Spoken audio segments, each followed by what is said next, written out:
हर साल सावन के महीने में होने वाली कांवड़ यात्रा इस साल नहीं होगी। शहरी विकास विभाग ने यात्रा पर रोक संबंधी आदेश जारी कर दिए हैं।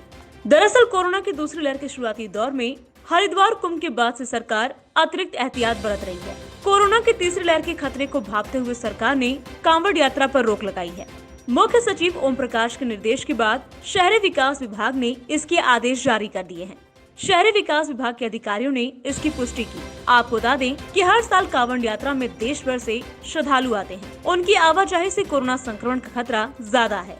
जम्मू कश्मीर के पुलवामा जिले में शुक्रवार को सुरक्षा बलों को बड़ी कामयाबी हासिल हुई है। यहाँ लश्कर के 3 आतंकी मारे गए हैं। आतंकियों से मुठभेड़ अभी भी जारी है। इससे पहले सुरक्षा बलों और आतंकवादियों के बीच मुठभेड़ में सेना का एक जवान भी शहीद हो गया।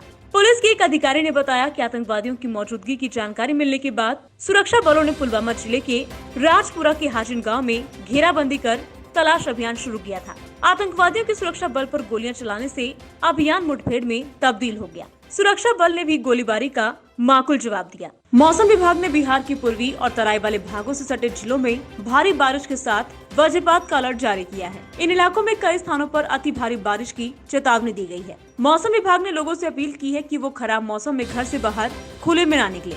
इस दौरान लगभग 1 दर्जन जिलों में तात्कालिक अलर्ट भी किया गया है, जहाँ मौसम तेजी से बिगड़ने की संभावना है। सीतामढ़ी, मुजफ्फरपुर, सहरसा, मधेपुरा, मधुबनी, दरभंगा, सुपौल जिलों में अगले 2 से 3 घंटों में बारिश होने की संभावना है। साथ ही वज्रपात होने की भी चेतावनी दी गई है। पश्चिम बंगाल में विधानसभा चुनाव के बाद शुरू हुआ बवाल विधानसभा के अंदर तक पहुंच गया। राज्य विधानसभा का बजट सत्र का पहला दिन विधायकों के हंगामे की भेंट चढ़ गया। हालात इतने बिगड़े कि राज्यपाल जगदीप धनखड़ अपना अभिभाषण पढ़े बिना ही वापस चले गए। हंगामा इतना बड़ा कि 5 मिनट में विधानसभा की कार्यवाही स्थगित कर दी गई। किसी भी विधानसभा में बजट सत्र राज्यपाल के अभिभाषण से ही शुरू होता है। इसमें सरकार के कामकाज का ब्यौरा होता है, साथ ही सरकार की अहम योजनाओं की जानकारी भी दी जाती है। चूँकि राज्य की सरकार राज्यपाल के नाम से ही चलती है, इसलिए सरकार की तरफ से तैयार किए गए अभिभाषण को राज्यपाल सदन में पढ़कर सुनाते हैं। उत्तर प्रदेश के पूर्व मुख्यमंत्री और समाजवादी पार्टी के राष्ट्रीय अध्यक्ष अखिलेश यादव का जन्मदिन था। इस मौके पर उन्होंने एक प्रेस कॉन्फ्रेंस की। सीएम योगी के बधाई संदेश पर तंज कसते हुए अखिलेश ने कहा कि जन्मदिन पर बधाई देने की शुरुआत तो हमने ही की थी, उन्होंने उसे आगे बढ़ाने का काम किया। उन्होंने कहा, सरकार का मेगा टीकाकरण अभियान कैसा चल रहा है ये सभी लोग देख रहे हैं। मैं प्रदेश की जनता के साथ खड़ा हूँ। मैं कोविड-19 का टीका तब लगवाऊंगा जब प्रदेश की सभी जनता को टीका लग जाएगा। इस दौरान उन्होंने AIMIM के चीफ ओवैसी को लेकर कहा कि भाजपा यूपी विधानसभा जीतने का वही हथकंडा अपनाएगी जो बिहार में अपनाया था। हम अगले चुनाव में किसी भी बड़े राजनीतिक दल से समझौता नहीं करेंगे।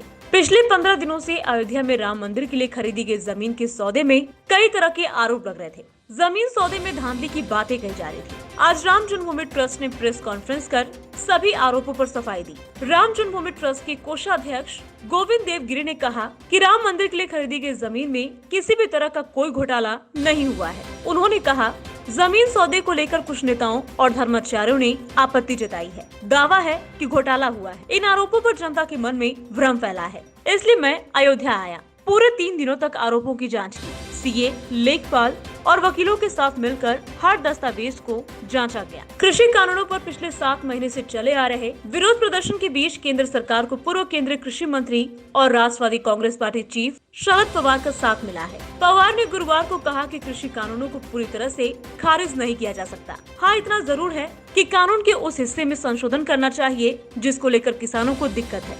मुंबई में एक प्राइवेट यूनिवर्सिटी के कार्यक्रम में शामिल हुए शरद पवार से मीडिया ने पूछा कि क्या महाविकास अघाड़ी सरकार केंद्र के कृषि कानूनों के विरोध में प्रस्ताव लाएगी। इसके जवाब में उन्होंने कहा, पूरे बिल को खारिज कर देने की बजाय हम उस भाग में संशोधन करने की मांग करते हैं जिसे लेकर किसानों को आपत्ति है।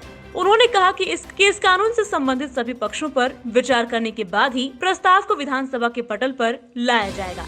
मोदी मंत्रिपरिषद में अगले 3 दिनों में विस्तार की संभावना है। माना जा रहा है कि जहां कई मौजूदा मंत्रियों को मंत्रिपरिषद से हटाया जा सकता है, वहीं 5 राज्यों के चुनाव के मद्देनजर कई नए चेहरों को जगह मिल सकती है। केंद्र में 81 मंत्री बनाए जा सकते हैं और अभी मंत्रिपरिषद में 53 मंत्री हैं, यानी 28 मंत्री और बनाए जा सकते हैं। आधा दर्जन कैबिनेट मंत्रियों के पास 1 से अधिक मंत्रालय की जिम्मेदारी है, जिसे हल्का करने की बात हो रही है। वर्तमान मंत्रिमंडल में 9 मंत्री ऐसे हैं जिनके पास एक से अधिक विभाग है। इनमें प्रकाश जावड़ेकर, पीयूष गोयल, धर्मेंद्र प्रधान, नितिन गडकरी, हर्षवर्धन, नरेंद्र सिंह तोमर, रविशंकर प्रसाद, स्मृति ईरानी और हरदीप सिंह पुरी के नाम शामिल हैं। भारत में कोरोना वायरस रोधी वैक्सीन की उपलब्धता को लेकर कांग्रेस और भाजपा आमने सामने है। कांग्रेस के पूर्व अध्यक्ष राहुल गांधी ने केंद्र की मोदी सरकार पर इसी मुद्दे पर तंज कसते हुए कहा कि जुलाई आ गई, लेकिन अभी तक कुछ राज्यों में वैक्सीन की कमी पूरी नहीं हो पाई है। भाजपा ने राहुल गांधी के इस तंज का करारा जवाब दिया है और कांग्रेस अध्यक्ष पर पलटवार करते हुए हर्षवर्धन ने कहा कि अहंकार और अज्ञानता के वायरस की कोई वैक्सीन नहीं है। कांग्रेस को पहले अपने नेतृत्व के बारे में सोचना चाहिए। भाजपा नेता देवेंद्र फडणवीस ने कहा कि उनके महाराष्ट्र की राजनीति छोड़कर केंद्रीय मंत्रिमंडल में शामिल होने की कोई संभावना नहीं है। कुछ अटकलें थी तथा फिलहाल विधानसभा में नेता प्रतिपक्ष फडणवीस को दिल्ली बुलाया जा सकता है। उन्होंने यहाँ पत्रकारों द्वारा इस बारे में पूछे जाने पर कहा, ऐसी चर्चा हमेशा होती है। हमारी पार्टी में हर कोई हमारे नेता नरेंद्र मोदी की कहे का पालन करता है। पूर्व मुख्यमंत्री ने कहा, हालांकि जो लोग भाजपा और महाराष्ट्र की राजनीति को समझते हैं वे जानते हैं कि मेरे राज्य छोड़ने की कोई संभावना नहीं है।